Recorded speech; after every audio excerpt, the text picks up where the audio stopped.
Fact. I mean, it is our largest agricultural crop, and it's illegal, and people are dying because of it. Not dying from smoking marijuana, dying from getting shot. All of our drug policies, all of them, are set by the United States. There is no way in hell that the United States drug policy is going to be my moral compass. Thank you. We're a sovereign nation. Mm-hmm. We should be allowed to make up our own rules. I mean, we had a prime minister who was brave enough to say we aren't going to go to war. Why shouldn't we be able to have a say on what we do within our country? Imagine if the government controlled that and was able to make money off it that would then go back into the system to help people.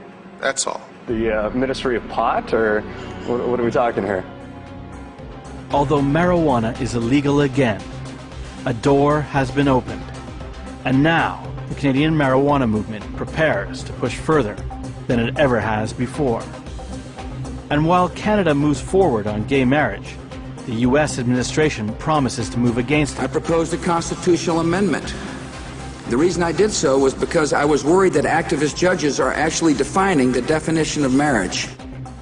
About the same time in Canada, the Canadian Oxford Dictionary would redefine its definition of marriage. I don't think personally that God is against us. I think God's on our side, and that's why we keep winning.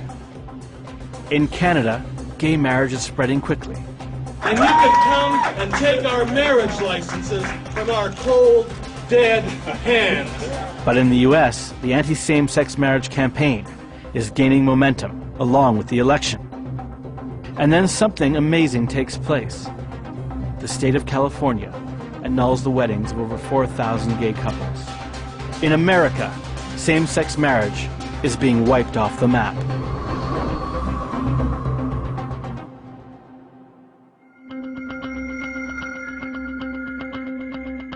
In Vancouver, Dakine is an unprecedented hit. The store is pulling in as much as $30,000 a day selling marijuana and hash. There is a new customer almost every 2 minutes. Organizers agree to this interview, fearing something is about to happen. It's the Civil War is ending. It's a euphoric peace breaking out that you won't believe how hard this is. Not today. I mean, the cops follow us.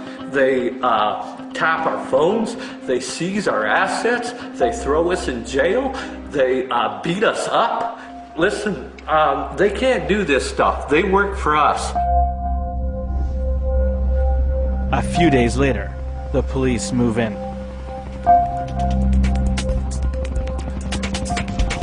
Commercial Drive is closed off, and shooting is halted across the street on the set of Hollywood blockbuster The Fantastic Four.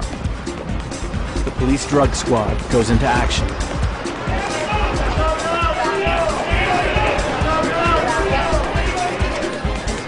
Yep.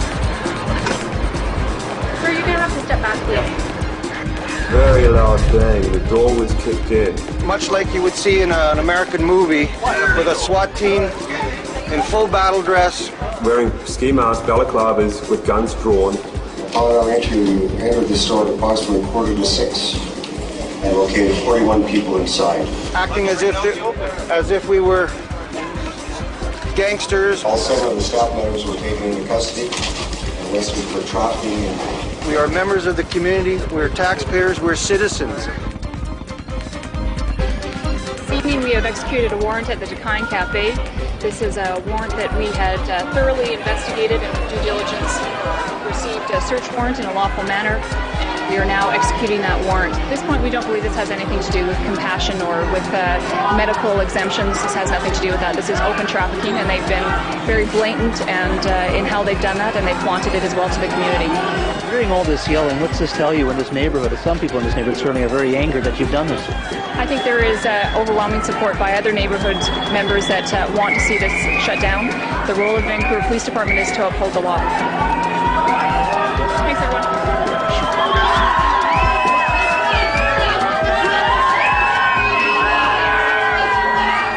These guys guys are just towing the American line. This is our street, this is our city, and this is what we want.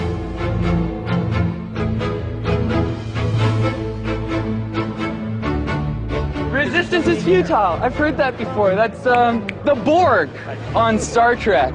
I'm just telling you. Zero complaints of any harm done.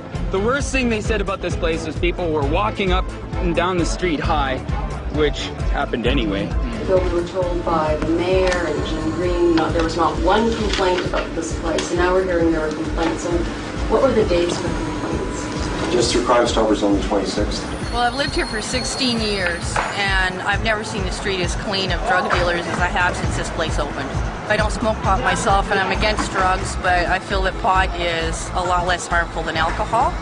And I think that if people can come in here and buy their pot here in a safe environment and get their money's worth, they're not going to go to the street dealers. And the street dealers realize this now, and they've disappeared. Now, you never see them. It's nothing but good.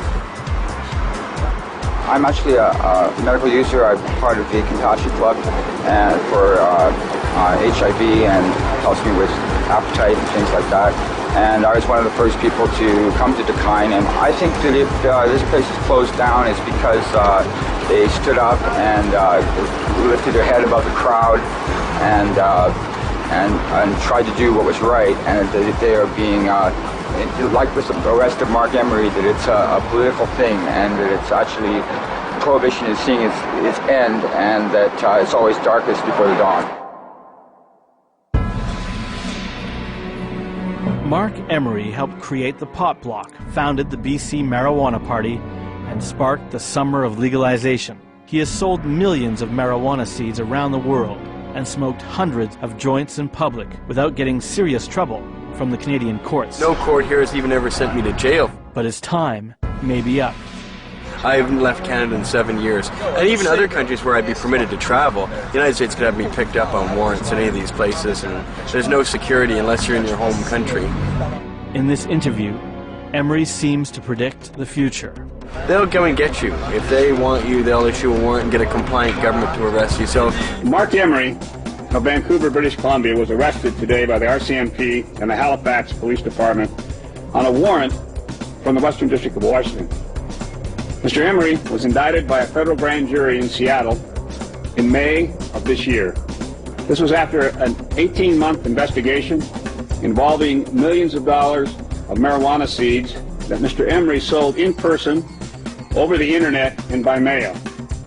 A conspiracy to distribute marijuana seeds and a conspiracy to engage in money laundering. The maximum penalty for these charges is life in prison. The unbelievable is happening.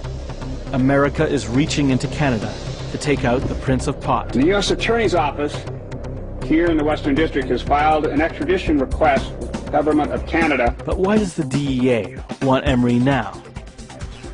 He's been selling marijuana seeds for over 10 years. This was after an 18-month investigation. What was Emery doing 18 months before the May indictment? Marijuana is legal now. This is the only jurisdiction in the Western world. Mark Emery was traveling Canada, completing the summer of legalization, pointing out there was a very big hole in the marijuana laws in this part of North America. He is a drug dealer. Is the Prince of Pot a drug dealer? If you, the Canadian people, allow me to be extradited, you will never see me alive again. It's America's war on drugs versus Canada's new spirit. And the Prince of Pot's armies are on the march.